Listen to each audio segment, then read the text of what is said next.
The original Suicide Squad, I ranked it below Justice League when I used to consider that a movie. So that's a pretty low bar. Does the Suicide Squad exceed that bar? Let's talk about it.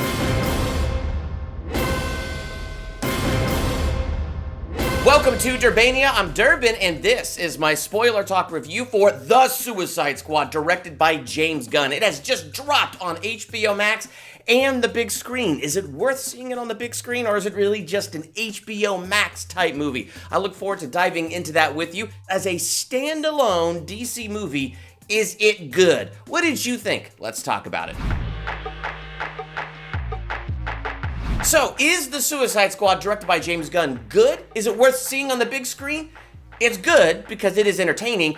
Absolutely not worth the big screen at all. It's definitely a straight-to-streaming type movie for me, 100%. I'm glad I didn't spend the extra money to see it on the big screen. I'm not going to spend the extra money to see it again on the big screen.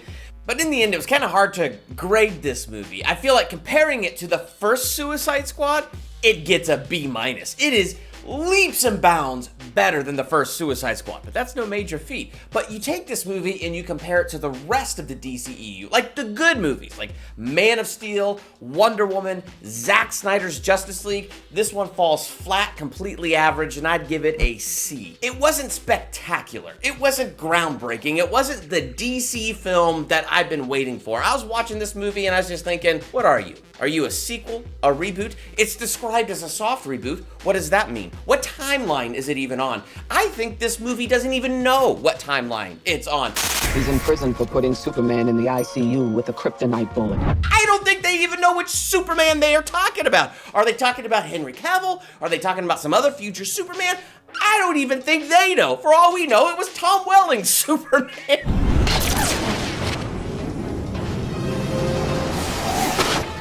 It definitely drops clues that it's a sequel to Suicide Squad. We got Captain Boomerang back, and he knows Harley, and they seem to have that connection from the first movie. We got Rick Flag back and Amanda Waller back, and so it drops hints that it is a sequel. One of the things, and this kind of happened as I was talking to some friends on Facebook Messenger about the movie, and it just kind of took this conversation to bring it up for me, is you have this villain, the Thinker.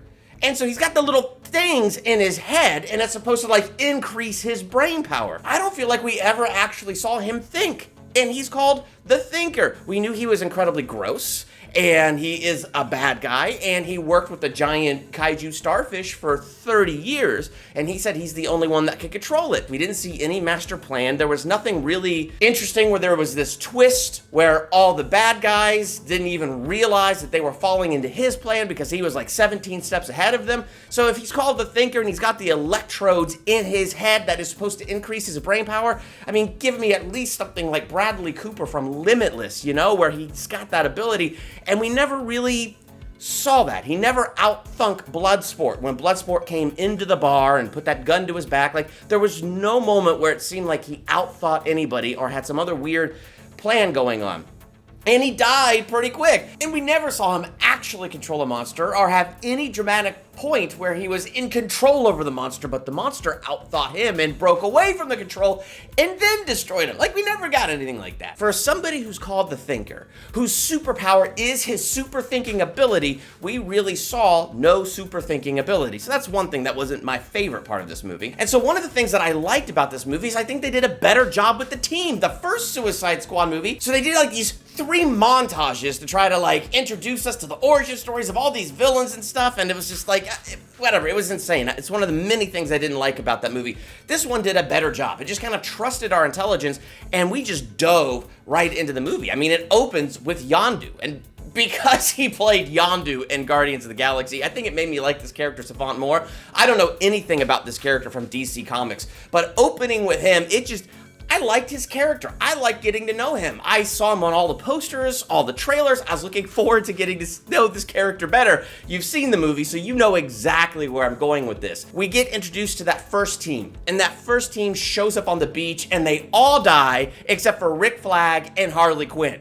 I didn't see that one coming. For the most part, I wasn't upset about it. What I did find interesting is I didn't care about Captain Boomerang in the first movie, and didn't care about him when he was brought back into this one. I was like, oh, good, that guy's back. But when he died, I went, what?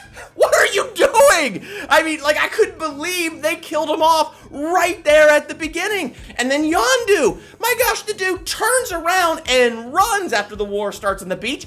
I didn't see that coming, and they blow up his head. I was crushed. You know the most crushing thing that happened in that opening scene for me, though? The death of Nathan Fillion's character, TDK. I mean, the character he's playing to me looked kind of stupid. I don't know anything about TDK, but you know, his arms pop off and they float and they just kind of like tap people on the head. It was kind of irritating, but I figure the movie knows it's stupid and it's gonna have fun with its own stupidity, so you could do a lot of fun little gags with that. And it's Nathan Fillion. You don't waste Nathan Fillion.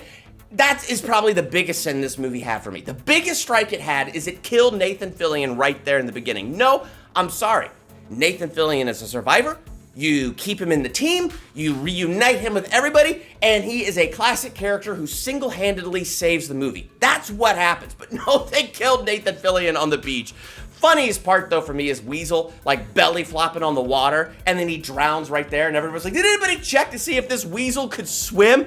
I don't know anything about that character, but I respect we didn't have to do a montage to learn about his origin. I respect that it just brought us into the movie and laughed hysterically when it died, and it was the first one that died before there was any action. Of course, you get to the end and you find out he didn't die at all, but he missed all the action and wasn't part of the movie, and now he's running loose there somewhere, so that was kind of funny. So like things like that I really did enjoy, but the shock value that the first team was just a distraction, and then comes Bloodsport and King Shark and John Cena, Peacemaker, almost forgot the name of his character, and then comes those characters, but I like the fact that I just didn't see that coming at all, so it kind of kicked the movie off where it's like, wow, really, at any point, any one of these characters could die. I thought Idris Elba did fine as Bloodsport. I thought he was a fun character, though when they first introduced him, it was so similar to Deadshot, you know, the guy where anything is a weapon in his hands, he never misses the shot, and then you know, he's got a daughter, so to me, I was just like, oh, okay, that's a little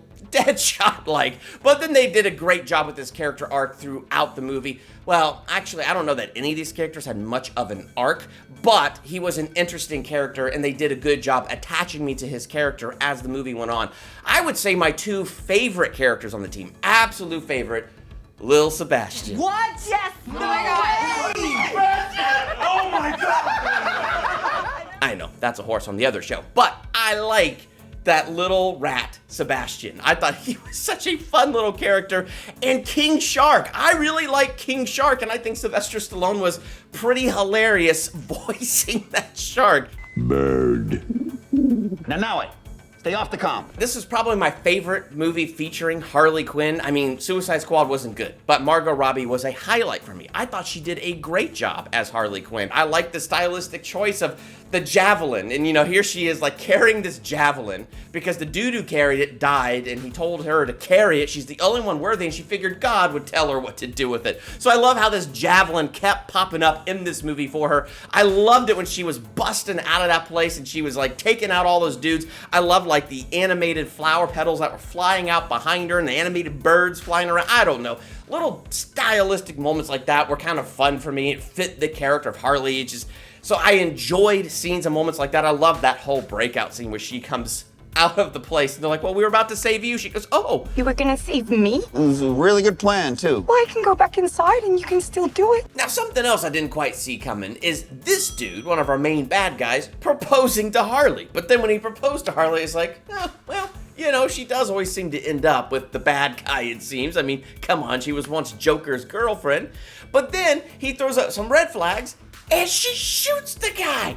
He's dead. So I was like, okay, fascinating. But I go back, even though like that was kind of unpredictable, I didn't quite see that coming personally, but I still feel like there's that missed opportunity of the thinker not sitting in the background using his superpower of thinking and kind of thinking through his opportunities in a situation like this. So by the time Idris Elba shows up in that bar and puts that gun to his back and says, you're coming with me, like he goes, ha, that's the missing piece of the puzzle. And you know, I mean, I don't know. It's a little frustrating to me because I just feel like that was a missed opportunity. But in terms of villain, you do have that moment where Peacemaker turns on the group. It's weird because like on the one hand, like as I'm watching the movie, I don't feel like I saw it coming, but when it happened, I wasn't caught off guard or surprised. I was a little sad when he killed Rick Flag, though. I didn't like Rick Flag that much in the first Suicide Squad movie, but I got a bit more attached to him in this movie, so I liked him a little bit more in this. Kind of sad that he died. And then you have that last showdown between Bloodsport and Peacemaker, where he used the smaller bullet. So you go back to those earlier conversations in the movies, and you find, like, this moment is heavily foreshadowed, so it really isn't that much of a surprise, I guess. And I really wasn't taken by surprise when it happened.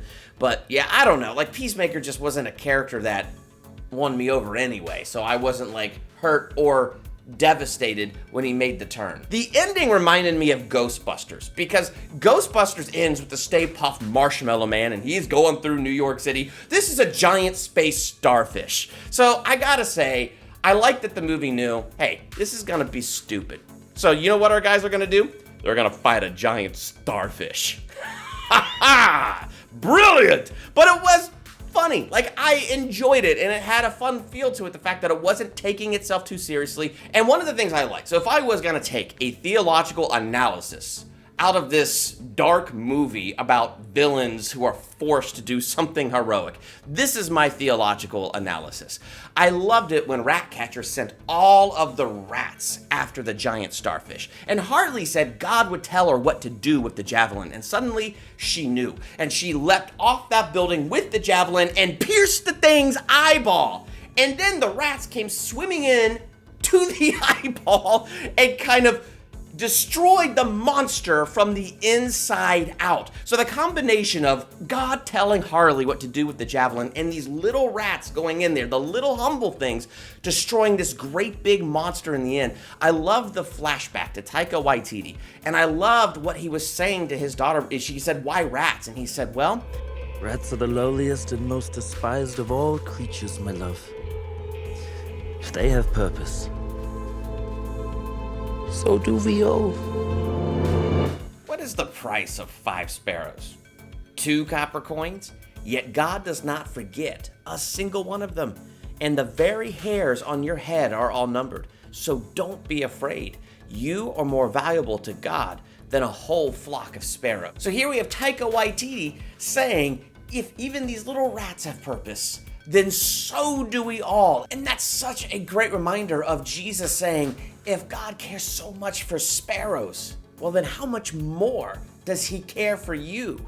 He cares for us more than we can imagine and has great purpose for our lives. So what did you think of the Suicide Squad? Do you agree with my grade, a C? Would you go higher? Would you go lower? I think the movie is fine. It's entertaining. I don't need to see it again. I don't need to own it, but it was entertaining just to watch it on HBO Max. Don't need to see it on the big screen. And compared to Man of Steel, Zack Snyder's Justice League, which I would love to see on the big screen, and Wonder Woman, it's just not as great as those movies. But what are your thoughts? I want to have a conversation with you in the comments. While you're there, hit that subscribe button to become a Durbanian, and hit that bell by the subscribe button so you're notified for my next theological analysis or movie review. Right now, click that Zack Snyder's Justice League theological analysis, Hate is Useless. That was a really fun one to put together. I'd love to share that with you. So click that video, check that out, and the other DCEU videos that I got here on this channel. I'm Durbin. Thanks for checking out Durbania.